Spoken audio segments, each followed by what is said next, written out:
to pick a man or choose a man wisely, especially if you know that you have a lot of baggage and damage. And it's just like when we go and you get ready to go on a trip, right? Depends on where you're going. You're like, yo, man, I'm going overseas. I'm going to buy some new luggage, right? Yeah, nice. Not my old stuff. So you go, whether it be Louis Vuitton, Marshalls, Macy's, wherever you go get your luggage from. But I think women have to be a little more discerning. You have to also choose a man who, like when you go buy your luggage, you go and you pick up the baggage, right? Yeah. You check out the price tag, you check out the sturdiness of it. But they typically never leave those bags as three individual pieces, right? Yep. They pack them inside the large suitcase. So women, you have to be able to choose that man. If you know you have a lot of baggage, and it's something that you're working on. Some people have baggage, they ain't even trying to work on it. It's just, I got baggage, it is what it is. But you're trying to work on it. You're trying to get resolve and closure from this stuff so that you can be the best woman for this man. Right. Yep. And vice versa. He does the same thing so he can be the best man for his woman. But that baggage, if you notice, there's a large suitcase. You lay it down and you open it up. Then there's a medium sized one. Yeah. Right? Yep. Then there is a carry-on size, which is the smallest size. You have to be able to choose that man who has luggage or space enough so that when you bring your baggage, he can accommodate your bag. I like that. Yeah. And then whatever other small bags you bring, right, he needs to be able to engulf that. And then you guys go rolling off on those four wheels. There you go. Yeah. Right? And head off to the airplane. But he has to be able to know what he's dealing with. Right. Because you need to know whether you have enough room or enough space for your baggage and her baggage. Right. So if you do that in advance, you guys have a good shot. But if you don't communicate this stuff and you wait and you 4, 5, 6 months into a dating or a relationship, and then all of a sudden you let him know, oh, by the way, I'm dealing with this, and this. Right. Yeah. It's like, how you gonna blindside me like that? And that's it's exactly like, that's what it is.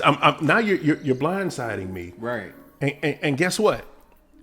I thought the trip we were going on was just a weekend trip, so I didn't bring my big bag. Yeah. There you go. Right. I only brought my carry-on. Exactly.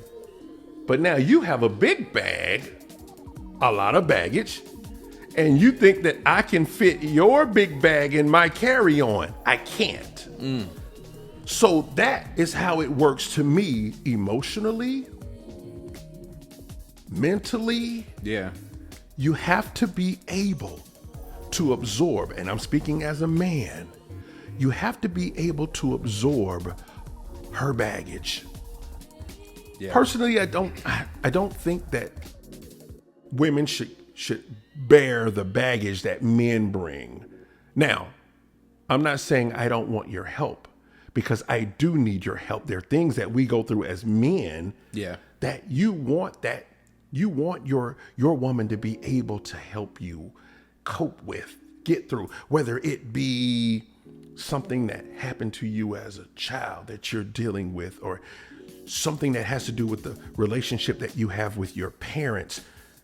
You want somebody that can help you sort things out in life. Because as men, what do we typically hold stuff in?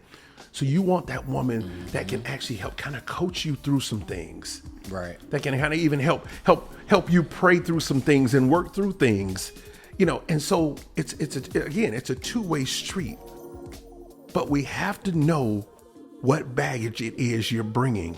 Yeah. Because now you also are giving me the opportunity early enough to see whether I even want to deal with this situation or relationship. That's so true. Right? Yep. What you got, Solo? And taking a sip, man. It's perfect because I was watching this. It's like a kind of like those loyalty test videos that they do.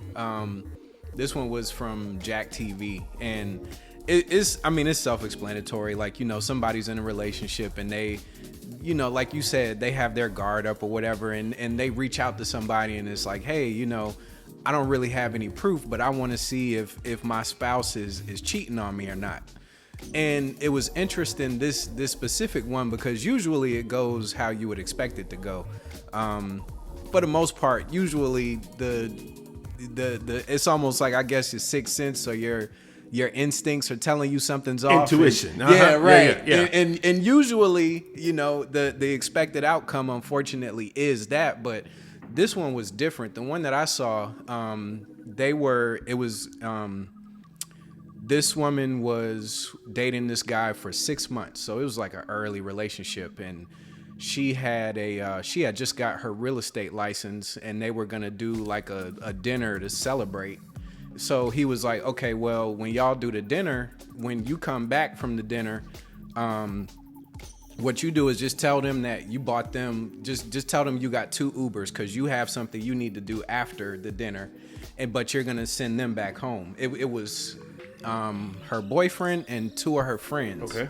So basically, she was gonna the setup was her 2 friends and her boyfriend was gonna be in one Uber by themselves, and they were gonna try to proposition him to go back to their place and hang out. Okay. And Man. so